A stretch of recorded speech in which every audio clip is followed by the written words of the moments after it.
submit yourself to God.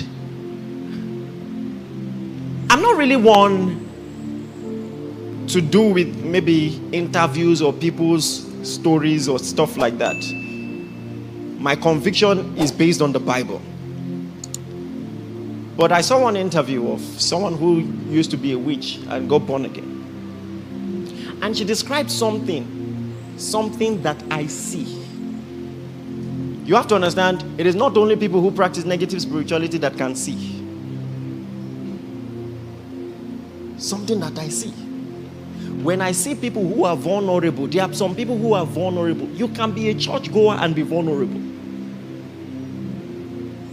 And she said, even if it's a Christian, two people have said this, by the way, two people that I know of. A Christian whose walk with God is not as it should be. You can tell that they belong to God. But okay, the other person described it this way. It's like in the realm of the spirit, you see an armor, but there is a spot. The armor is vulnerable, is compromised. There is an avenue for attack. And was describing how there are some things that a believer can do that can, listen, this is well founded in the scriptures. That when this false prophet is supposed to cast a spell on God's people, he discovers by spiritual observation and divination that there is no enchantment against Jacob and there is no divination against Israel. So he changes his strategy. And what he does is that he introduces God's people to, for instance, sexual lewdness. And he made God's people to have affairs with the temple prostitutes. Listen, I'm going to teach on this so that you understand why the media is the way it is. You have to understand. Old Testament temple worship, let me describe it to you. There were brothels in the temples. It was part of the worship. Listen, you have to understand, sex is a crucial part of satanic worship. A crucial part. That if the enemy wants to take over someone's soul, he wants the soul corrupted. And one of the ways they do that, it is by all kinds of sexual perversion. And that is why it was part of their worship. They were temple prostitutes. Temple prostitutes. Are you listening to this? There's a long teaching. What I'm telling you is actually the oldest religion in the world. It is marked by two things that you will see in every generation in different shapes and forms. Number one, child sacrifice. And number two, sexual lewdness. The day I teach on this thing, heaven will fall. Because your eyes will open. You will see that you will see that the witchcraft in Nigeria is still learning.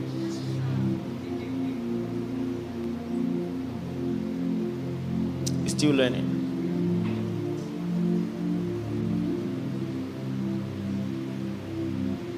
This is not that type of service.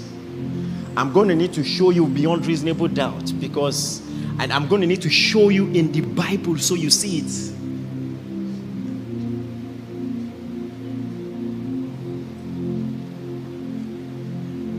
The name of the idol has changed from generation to generation. But the most popular name, arguably, is Molech. And it's an idol that had an outstretched arm. And it was made of metal.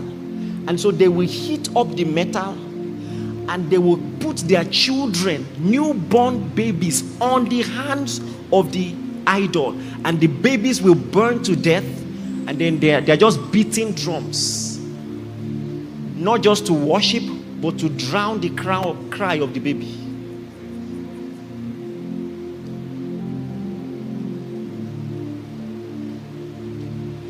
That system of worship happens in many hospitals.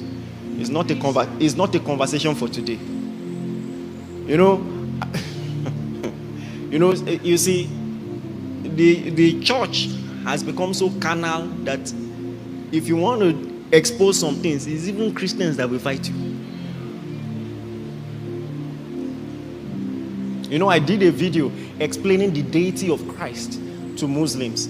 It was Christians that were arguing in the comments. So, God help his church. We get problem.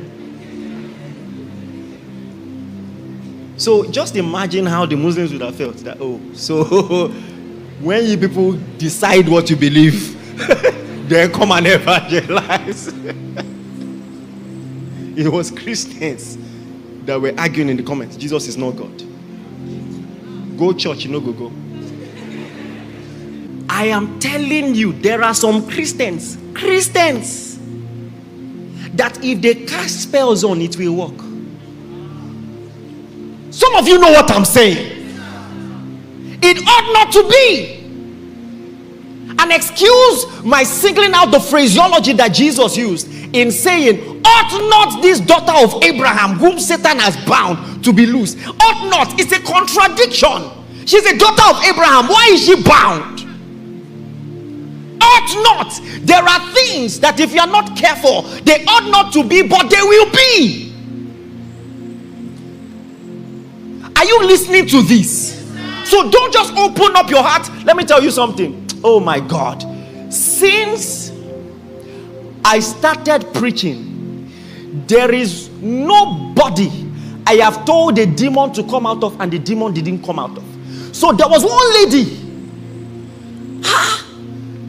30 minutes, we are still at my level. So I was shocked. What is going on here?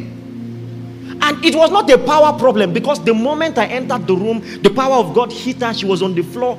See, by the grace of God, I have experience. So when it lasts more than 5 minutes, I know that there is some legality. Are you listening to me? So now I'm trying to inquire. There are some things if I say here, it will sound very strange to you. But I've seen people who are bound, they don't even know the history. But their spirit man knows. And so there is a way to bypass. Hey, don't worry. That's me. You know, in some prayer meetings, you are hearing 3 voices from the same person. The person's consciousness, the person's spirit, and then the demon. And the demon is saying, shut up, don't tell him. I said, let her speak. Where did it start? If you hear history, I pity people who don't have a prayer life. Do you know what she told me? I think I've said this story somewhere. That their grandma was about to die. She was sick, but they didn't know she was about to die.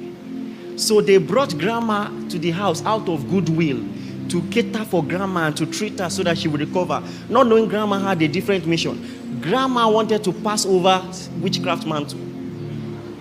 And so in the night, she was 6 at the time. She had a dream. The grandma came to her, gave her a nut to eat. She ate the nut and listen to this. Oh, she woke up physically, sleepwalking. Walked to her younger brother, who was 1 year or under, sexually molested him. And that was her initiation. Now, that boy became autistic from that day. See, when we tell you some things, let me tell you, and that's what I'm saying. Just imagine churchgoers, and those kind of things are happening in your house. Can I tell you something? What I just told you, her parents don't know till date. Till date.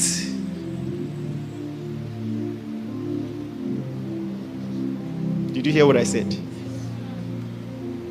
Okay.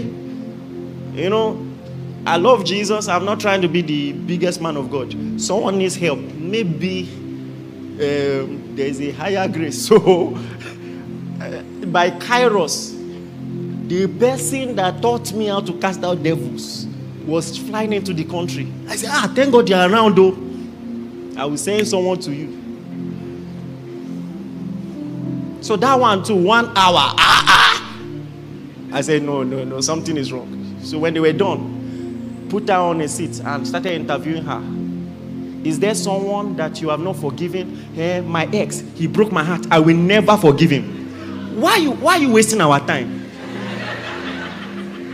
Hug your bondage in peace now.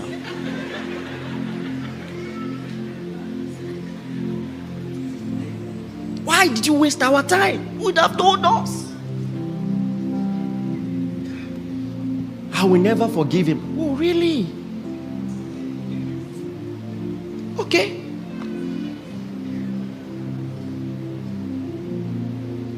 It's right there.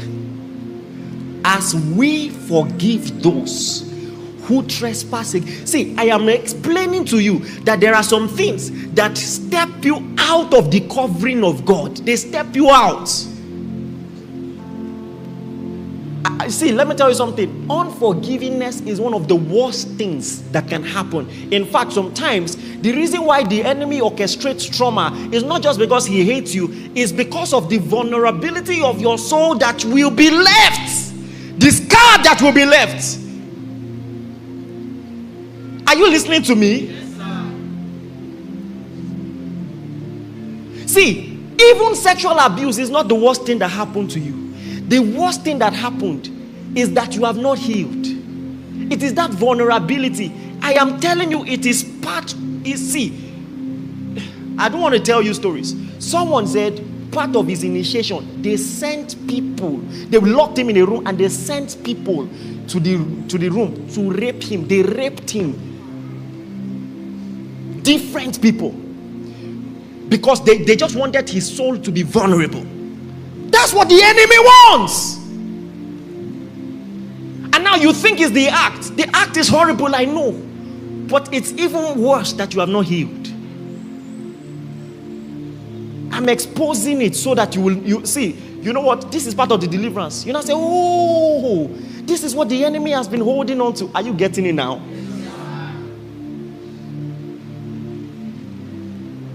So this is it. I know daddy hurt you, but you must let go. Are you listening to? Should I beg you? Should I beg you? You must forgive.